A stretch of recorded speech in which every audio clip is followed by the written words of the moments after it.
So you've got your data. My first question is, where did you get that data from? The most common answer is you got a sample and you sampled, also known as sampling.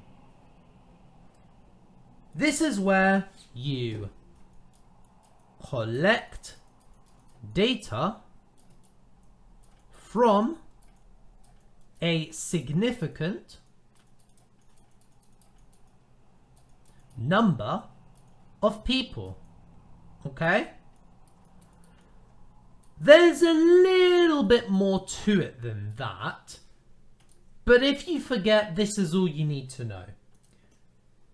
The things you need to consider is the size of the sample, right? So if I ask 10 people about a specific brand of soap, for example, is that enough to change your mind on buying a new soap? No, not really. The next thing you need to also realize is, let's say I ask 100 people, but they are all my friends. Would you still buy the soap? Of course you wouldn't. The next part that you need to think about when sampling is the people involved in the survey.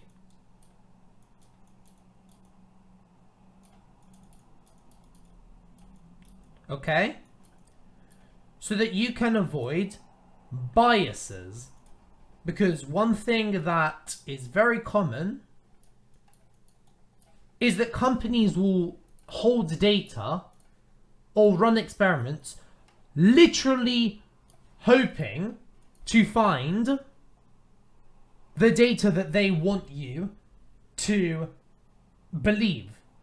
You know, they've already thought of a conclusion in their head, and so they're asking people of the public, specific people who will give them the answer that they want so that they can sell it on to you guys. Yeah? Is this making sense so far? Make sure you subscribe to never miss a video.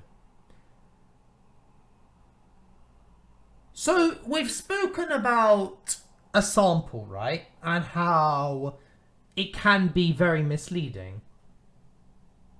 Well, a census helps us with that problem. Because a census is judging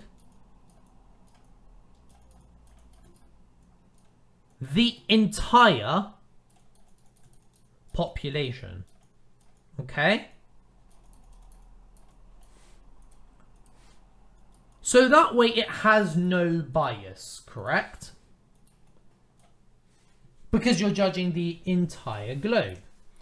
However, this, like many things, has got a few disadvantages.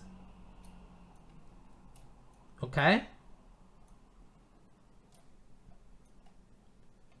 One problem is how am I going to ask someone from Africa how they think of my latest video? Okay? I can't really do that because guess what? It is a bit time consuming. Okay? Even though it's pretty reliable, getting a census of what everyone thinks, it's a time consuming process. Okay? And again, it's also got bias because how we think and whatever we have in the UK, or if you're in America, it doesn't translate to the rest of the world, or it might not do.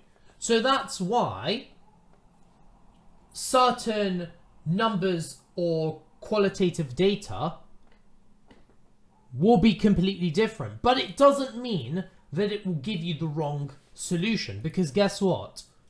Correlation does not equal causation, okay?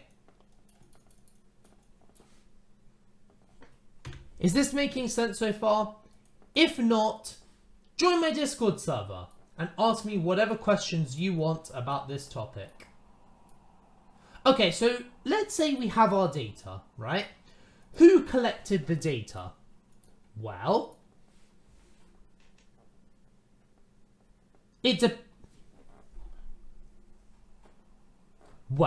we have different words for that as well.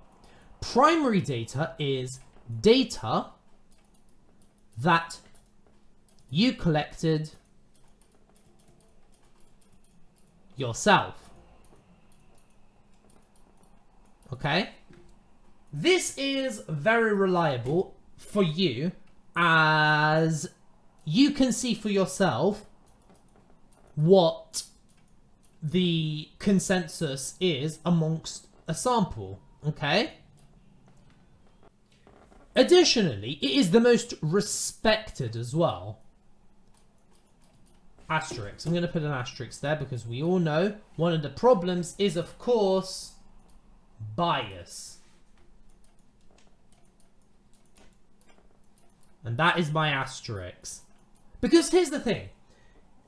If I told you that 59% of cats don't make it past 7 years old because of the food that I give it, and I actually fed 100 cats for 7 years, you would be more entitled, or more inclined, excuse me, to believe that data.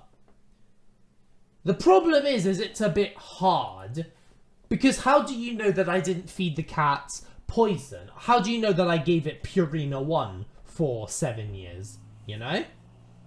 Just a thought.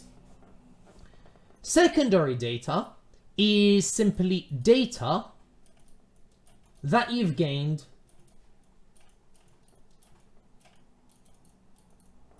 from someone else. Okay? Some of the pros of secondary data is it's very easily accessible.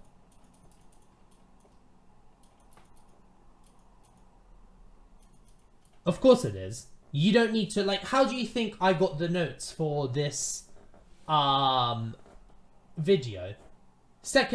Purely secondary data. I went onto certain sites, I wrote in my own words what I thought, and that's it. The problem with secondary data is it's a little bit unreliable. Because here's the thing.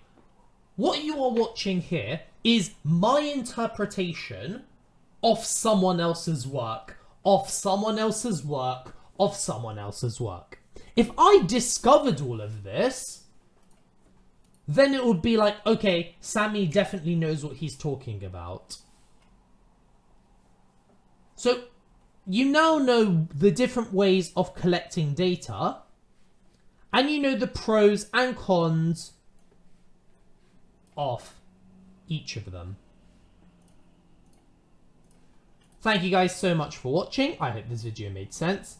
If you guys liked it and you want to get tutored by me, drop me an email and pass your exams. All we need to do is have a meeting and organize a quote. Keep on learning, as you have no idea what you're capable of doing.